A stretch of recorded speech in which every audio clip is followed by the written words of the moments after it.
नाटक देखो बिन पैसे का नाटक देखो, नाटक देखो नाटक देखो बिन पैसे का नाटक देखो, नाटक देखो नाटक देखो बिन पैसे का नाटक देखो, दादा बघा ताई बघा नाटक बघा नाटक बघा, काका बघा काकू बघा नाटक बघा नाटक बघा, मामा बघा मामी बघा नाटक बघा नाटक बघा.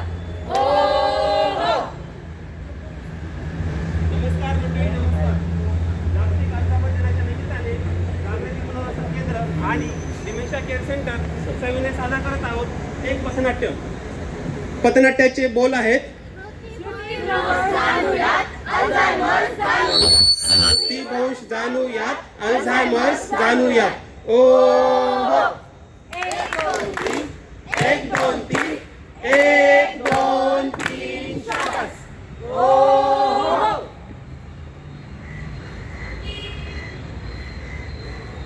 काय आमच्या सासूबाई सारखं जेवायला वाढ ना ग. काय बोलतात काय करतात यांना सुनबाई. जेवायलाच माहित. अगं नको लक्ष तू त्यांच्याकडे काढत असेल त्यांच्या जुन्या आठवणी. धनी कशाचं सांगताय? तुम्ही तर गेलात. आता यांच्याकडे लक्ष देत नाही. सोन्यासारखं काय करू? जीवाची पेटाकुटीला आलंय माझं. अगं म्हातारपण हे बालपणच असतं. कशाचं बालपण घेऊन बसलाय?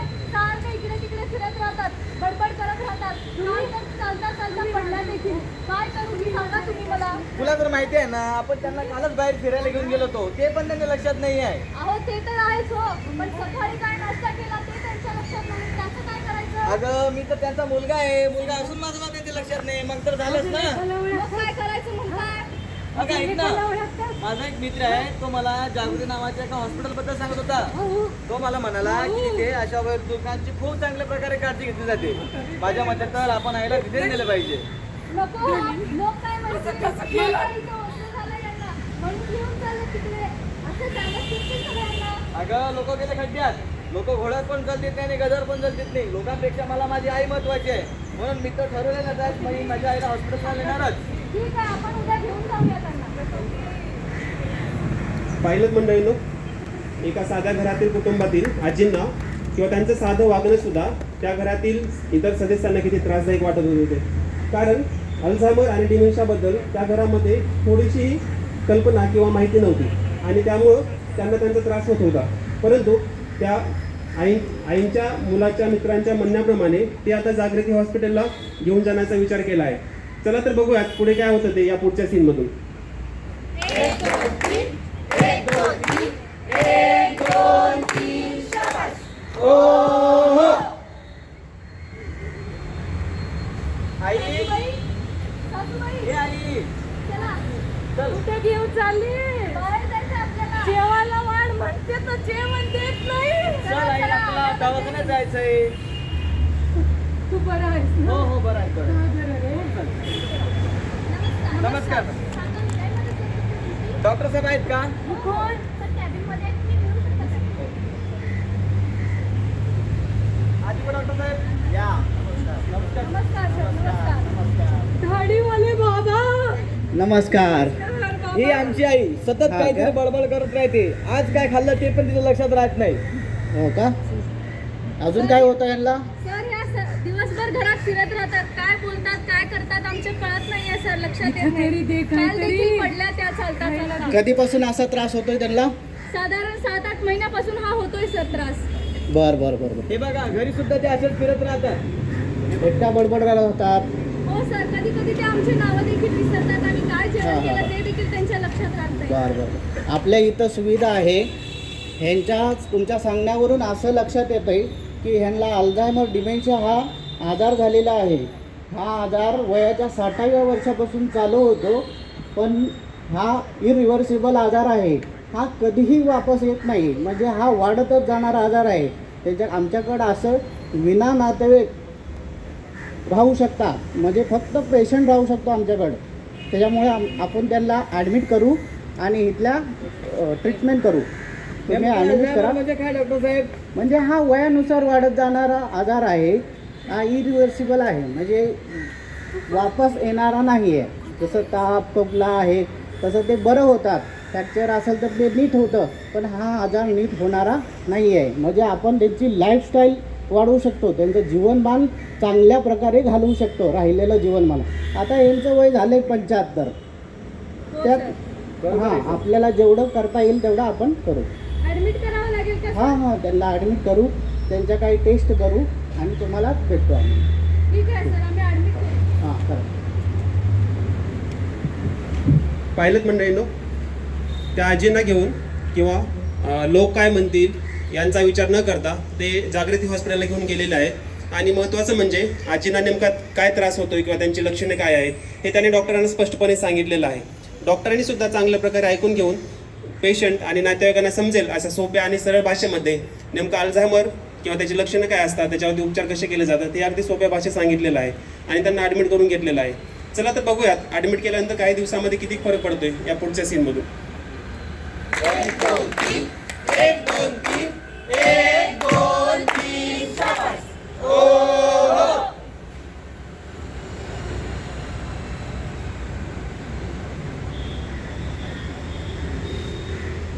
आजी, ओ आजी, परत झोपलाय तो? उठा उठा उठा उठा. आलीस वय उठा उठा, नाश्ता घ्या. काय ग केव्हापासून ठेवायला मागते मी. नाश्ता घ्या. काय आणलंय? इडली सांबार आहे.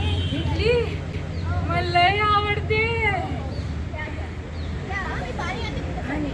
पाणी आणले का? आणते, आणते.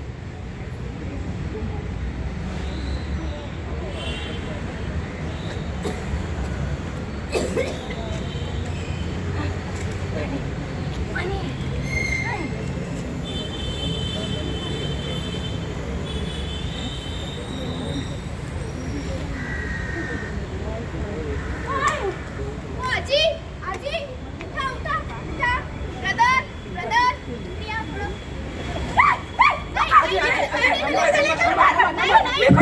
नाही, शांत व्हा, शांत व्हा, शांत व्हा. कोण तुम्ही? उठा उठा, सावकाश. या, या. डॉक्टरांना बोलवा. ड्रेसिंग द्या. सर आधी पहिले आहेत या थोडं. काय झालं आजीला? हां थोडं लागलेलं आहे. आजी शांत व्हा, शांत व्हा, शांत व्हा.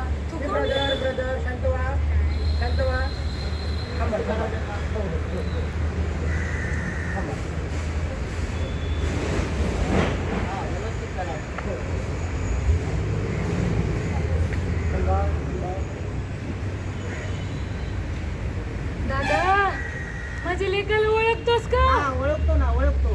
आहे लेकाला बोलव की रे. येणार आहे. उद्या लय येणार उपकार आहे. होते. उद्या येणार आहे. लेकाला शांत व्हा. बोलव. मेडिसिन घ्या, मेडिसिन घ्या त्यांना आणि व्यवस्थित ठेवा. आजी नाश्ता केला तुम्ही? नाही मी 3 दिवसापासून का. नमस्कार. डॉक्टरांना भेटायला आलाय? हो. कॅबिनमध्ये सर आहेत का? आजोबा डॉक्टर साहेब या या. नमस्कार. नमस्कार. कशी आता आमची आई? आजीची तब्येत तुमच्या व्यवस्थित आहे, ठीक आहे, मस्त आहे. पहिले कसं ते बडबडत होते, एकट्या हे करत होत्या, ते फिरत होत्या. आता त्यांची तब्येत छान आहे, त्यांचं वागणं बदल झालेलं आहे. त्यांचं ते विसरगोळापणाचं काय झालं डॉक्टर साहेब? विसरभोळा तर 100% होणार नाही आहे कमी. हा आजार कसा वाढत जाणार आहे, ह्याच्यात कसं वापस येणारा नाही आहे. त्याच्यामुळं आपण गॅरंटी देऊ शकत नाही की हा 100% पूर्ण बरा होईल. ह्याच्यावर आपण त्यांचं जीवनमान, त्यांचं झोप, त्यांचं खाणं, त्यांचं पोट साफ होतं का नाही, म्हणजे त्यांचं वॉकिंग हा करत राहिला पेशंट तर त्यांचं जीवनमान वाढू शकतं. हे आपण कशी आहे त्यांची? आता पहिल्यापेक्षा बरी आहे, स्टेबल आहेत त्या. आणि त्यांच्या बळबळपणाचं काय झालं डॉक्टर साहेब? आहे बडबडपणा कसं सिम्टोमॅटिक ट्रीटमेंट आहे ना, तसं ते बडबड करेल तसं ते आपण मेडिसिन ते चेंजेस करून आहेत, व्यवस्थित ठीक आहेत पहिल्यापेक्षा. आम्ही भेटू शकतो का सर? हो भेटू शकता त्यांना तुम्ही, ठीक आहे. पण घरी गेल्यानंतर पण तुमची जिम्मेदारी आहे की त्यांच्यासोबत 24 तास राहणे, त्यांच्यावर लक्ष देणे. आपण जरा जरी इकडे नजर फिरवली तर ते पडू शकतात, जसे फॉल होऊ शकतात, त्यांना काही जीवाला धोका होऊ शकतो. ह्याच्यावर तुमची जिम्मेदारी आहे की तुम्ही व्यवस्थित लक्ष ठेवा. आमची आई बरी तर म्हणा नो डॉक्टर साहेब? हो बरी होईल ती. मी छान आहे, मी छान आहे. भेटू आईला. हां भेटून घ्या तुम्ही. मला तुम्ही काय केला नाश्ता? आई हे बघा आई कोण आले. आई कशी आहेस तू सोन्यासारखा मुलगा कुठे होता? आहे.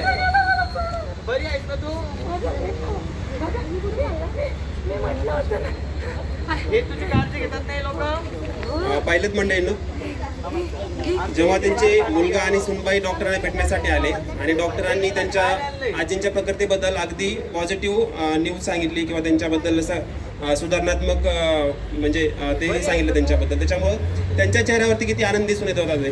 आणि सगळ्यात महत्त्वाचं म्हणजे आणि आजी पण व्यवस्थित केअरटेकर सोबत चांगलं खेळत होत्या किंवा बाकीच्या पेशंटसोबत चांगलं कोऑपरेट करत होत्या. त्यामुळे आपल्याला अशा वृद्ध व्यक्तींवरती उपचार करणं किती गरजेचं आहे या आपल्याला लक्षात आलंच असेल.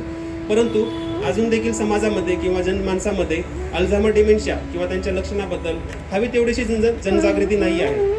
आणि त्यामुळे लोकांना अशा वृद्ध व्यक्तींवरती उपचार करणं किती गरजेचं आहे या आपल्याला लक्षात आलंच असेल. परंतु अजून देखील समाजामध्ये किंवा जनमानसामध्ये अल्झायमर डिमेन्शिया किंवा त्यांच्या लक्षणाबद्दल हवी तेवढीशी जनजागृती नाही आहे. आणि त्यामुळे लोक वृद्धांमध्ये किंवा वृद्ध असं वेगळं किंवा लक्षणं असे दिसायला लागली की ते खुळे झालेत किंवा पागल झालेत किंवा ते आमचं ऐकत नाहीत असं म्हणतात आणि त्यांच्याकडे दुर्लक्ष करतात. तर कृपया करून आमच्या जागृती परिवाराच्या वतीने आपल्या सर्वांना हीच विनंती आहे की अशा वृद्ध व्यक्तींकडे किंवा त्यांच्या समस्याकडे दुर्लक्ष करू नका. त्यांना वेळेवरती उपचार द्या. त्यांना पण एक अधिकार आहे किंवा त्यांना पण जीवन जगण्याचा अधिकार आहे. त्यामुळे त्यांच्याकडे लक्ष द्या आणि त्यांच्यावरती वेळेवर उपचार करून त्यांना बरं करायचा प्रयत्न करा. कारण बालपण हेच म्हातारपण हेच दुसरं